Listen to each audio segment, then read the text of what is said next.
केदारनाथ धाम वैसे तो उत्तराखंड में है, लेकिन दिल्ली के बुराड़ी में बिल्कुल उसी तरह का केदारनाथ मंदिर बनाया जा रहा है, जिसे लेकर महासंग्राम छिड़ गया है। दिल्ली से देहरादून तक विरोध के स्वर उठ रहे हैं। केदारनाथ धाम के तीर्थ पुरोहित समाज में आक्रोश चरम पर है, तो वहीं शंकराचार्य भी गुस्से में है। मुख्यमंत्री पुष्कर सिंह धामी ने इस बारे में सफाई भी दी थी, लेकिन संतों ने उसे ठुकरा दिया। आइए जानते हैं आखिर विरोध की वजह क्या है। बीते बुधवार को बुराड़ी में मंदिर का शिलान्यास हुआ, जिसमें उत्तराखंड के मुख्यमंत्री पुष्कर सिंह धामी शामिल हुए। उन्होंने ही मंदिर का भूमि पूजन और शिलान्यास किया। यह देखकर केदारनाथ धाम के तीर्थ पुरोहित नाराज हो गए। वे धरने पर बैठ गए। 3 दिन से वे मुख्यमंत्री के खिलाफ विरोध प्रदर्शन कर रहे हैं। पुरोहितों संतों का कहना है कि भगवान केदारनाथ सिर्फ एक हैं। उनके नाम पर कोई अन्य ट्रस्ट नहीं चलाया जा सकता। उनकी तरह का कोई अन्य मंदिर नहीं बनाया जा सकता। केदारनाथ तीर्थ पुरोहितों समाज के पूर्व अध्यक्ष विनोद शुक्ला ने कहा, दिल्ली में केदारनाथ मंदिर की तरह का प्रतीकात्मक मंदिर बनाना गलत फैसला है। हम सभी इसका विरोध करते हैं। मुख्यमंत्री को जल्द इस बारे में उचित निर्णय लेना होगा, नहीं तो प्रदर्शन और उग्र होगा।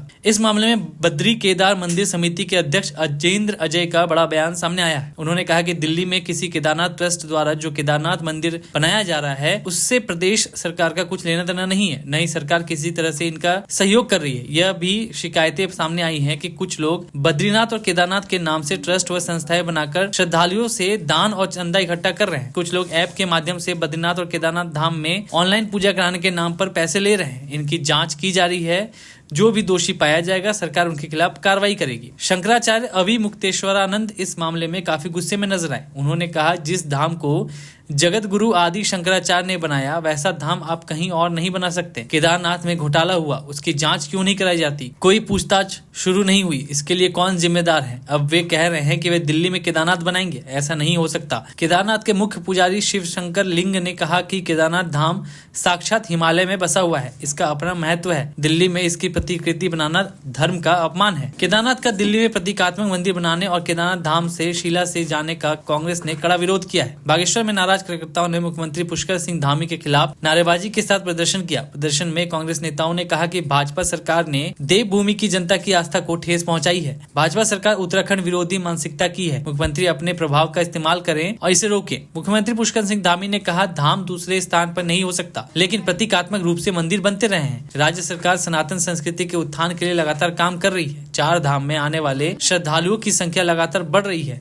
बुराड़ी क्षेत्र में बन रहा केदारनाथ धाम पूरी मानवता को प्रेरणा देने का काम करेगा। इसके साथ ही शंकराचार्य इससे पहले राहुल गांधी के समर्थन में बात कहते नजर आए थे। जब कांग्रेस नेता राहुल गांधी के संसद में हिंदू वाले बयान पर बीजेपी ने सोशल मीडिया से लेकर सड़क तक खूब बवाल मचाया था, तब शंकराचार्य स्वामी अविमुक्तेश्वरानंद ने राहुल गांधी का साथ दिया था। खबरों के मुताबिक अविमुक्तेश्वरानंद ने कहा था, राहुल गांधी ने हिंदुओं के खिलाफ कुछ नहीं बोला, उनके बयान को तोड़ मड़ोड़ कर पेश किया जा रहा है। राहुल गांधी के संसद में दिए बयान पर शंकराचार्य अविमुक्तेश्वरानंद सरस्वती ने कहा कि कुछ लोगों ने राहुल गांधी के बयान के कुछ अंश निकालकर उसे गलत तरीके से पेश किया है। हमने राहुल गांधी का पूरा बयान सुना है, यह दुष्प्रचार है। ऐसे लोगों को दंड अवश्य मिलना चाहिए। हमने राहुल गांधी का पूरा प्रवचन, जो भाषण उन्होंने संसद में दिया था, उसको निकाल करके देखा और हमने उसमें पाया कि वो तो ऐसा कह ही नहीं रहे हैं। वो तो कह रहे हैं कि हिंदू धर्म में हिंसा का स्थान ही नहीं है।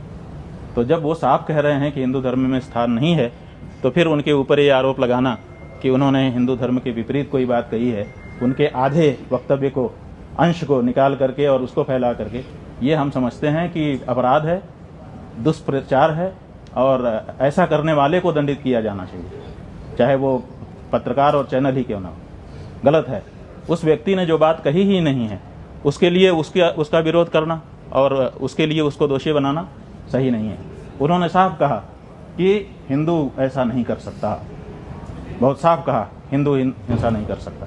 बाद में उन्होंने कहा कि जो लोग उनको उन्होंने अपने सामने जो अमुक पार्टी के सरकार के लोग हैं, उनको देख करके कहा कि आप लोग अपने आप को हिंदू कहते हो और हिंसा नफरत फैलाते हो। तो उनका कहना केवल उस पार्टी विशेष के लिए था। हिंदू समाज के लिए उन्होंने पहले ही, इसके ठीक पहले जो वक्तव्य दिया है, उसमें हिंदू की बात कही है। तो हमने वो पूरी बात देख ली, इसलिए हमारे मन में उसके लिए कोई बात नहीं। राहुल गांधी का समर्थन करते हुए अविमुक्तेश्वरानंद ने कहा है कि राहुल अपने भाषणों में कहीं भी हिंदू धर्म के विरुद्ध बात नहीं की है। अविमुक्तेश्वरानंद ने कहा कि राहुल गांधी का भाषण हिंदू धर्म का खंडन नहीं करता है। नरेंद्र मोदी जी से आपने कल मुलाकात की, उनको आशीर्वाद दिया। कल हमारे पास आए थे, उन्होंने प्रणाम किया। हमारा नियम है हम लोग आशीर्वाद देंगे, जो आएगा उसको आशीर्वाद देते हैं। नरेंद्र मोदी जी हमारे दुश्मन थोड़े हैं, सदा उनके हित की बात कह रहते हैं। जब उनसे कोई गलती हो जाती है तो हम उसको भी कहते हैं। देखिए, हम सब लोग हिंदू धर्म के, सनातन धर्म के पालन करने वाले लोग हैं। हमारे यहाँ पुण्य पाप की भावना बताई गई है। सबसे बड़े पाप गौ घात आदि बताए गए हैं, लेकिन उससे भी बड़ा घात विश्वासघात बताया गया है। आपके जो उद्धव ठाकरे जी हैं, इनके साथ विश्वासघात हुआ है और इसी बात की पीड़ा बहुत सारे लोगों के मन में है। तो आज हम यहाँ पर उनके अनुरोध पर आए, उन्होंने स्वागत किया। हमने उनसे ये कहा है कि हम सब के मन में इस बात की पीड़ा है कि आपके साथ विश्वासघात हुआ। जब तक पुनः महाराष्ट्र के मुख्यमंत्री की कुर्सी पर आप विराजमान नहीं हो जाते, तब तक हम लोगों के मन का ये जो दर्द है, ये पीड़ा है, ये दूर नहीं हो सकती है। तो उन्होंने कहा है कि जैसा आप लोगों का आशीर्वाद होगा हम करेंगे। महाराज जी, लेकिन हिंदुत्व की बात कर रहे हैं कि जो विश्वासघात की बात कर रहे हैं, उद्धव ठाकरे से निकला, वो कहते हैं कि हिंदुत्व हमारा हिंदुत्व है। बीजेपी कहती है कि हमारे साथ विश्वासघात हुआ है। देखिए, किसका हिंदुत्व असली है तो ये जानना पड़ेगा कि जो विश्वासघात करे वो हिंदू नहीं हो सकता है। जो विश्वासघात सह ले वो तो हिंदू होगा, क्योंकि उसके साथ विश्वासघात हुआ है।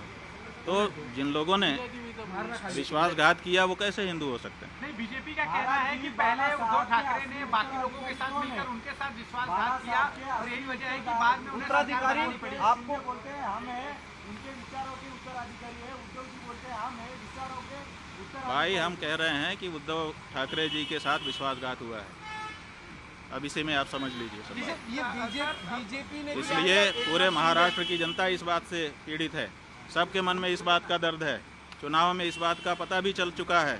अब तो ये बात प्रमाणित हो चुकी है कि महाराष्ट्र की जनता इस बात को मानती है कि उद्धव ठाकरे जी के साथ विश्वासघात हुआ है, और ये ठीक नहीं है। ये जनता का भी अनादर है। जनता जिसके लिए बहुमत देती है उसको उसके समय तक के लिए बनाए रखना चाहिए। बीच में सरकार को तोड़ देना और बीच में जनमत का अनादर करना, ये अच्छी चीज नहीं है। राज्य का भाजपा कहता है कि हिंदुत्व तो हम शंकराचार्य जो है बयानबाजी को लेकर कैसे हमारा हिंदुत्व ही भाई, शंकराचार्य की बात नहीं है। शंकराचार्य जी क्या कहेंगे? जो सच होगा तो वही तो कहेंगे। हमें राजनीति से लेना देना नहीं है, लेकिन विश्वासघात तो हमारे यहाँ पाप बताया गया है। ये तो धर्म का मामला है ना, पाप और पुण्य। और इस बारे में कौन बोलेगा? राजनेता बोलेगा। इस बारे में तो धर्माचारी ही बोलेगा। महाराज जी जो पूजा हुई हमने राहुल गांधी का पूरा प्रवचन, जो भाषण उन्होंने संसद में दिया था, उसको निकाल करके देखा और हमने उसमें पाया कि वो तो ऐसा कह ही नहीं रहे हैं। वो तो कह रहे हैं कि हिंदू धर्म में हिंसा का स्थान ही नहीं है। तो जब वो साफ कह रहे हैं कि हिंदू धर्म में स्थान नहीं है, तो फिर उनके ऊपर ये आरोप लगाना कि उन्होंने हिंदू धर्म के विपरीत कोई बात कही है, उनके आधे वक्तव्य को, अंश को निकाल करके और उसको फैला करके, ये हम समझते हैं कि अपराध है, दुष्प्रचार है, और ऐसा करने वाले को दंडित किया जाना चाहिए, चाहे वो पत्रकार और चैनल ही क्यों ना हो। गलत है। उस व्यक्ति ने जो बात कही ही नहीं है उसके लिए उसका विरोध करना और उसके लिए उसको दोषी बनाना सही नहीं है।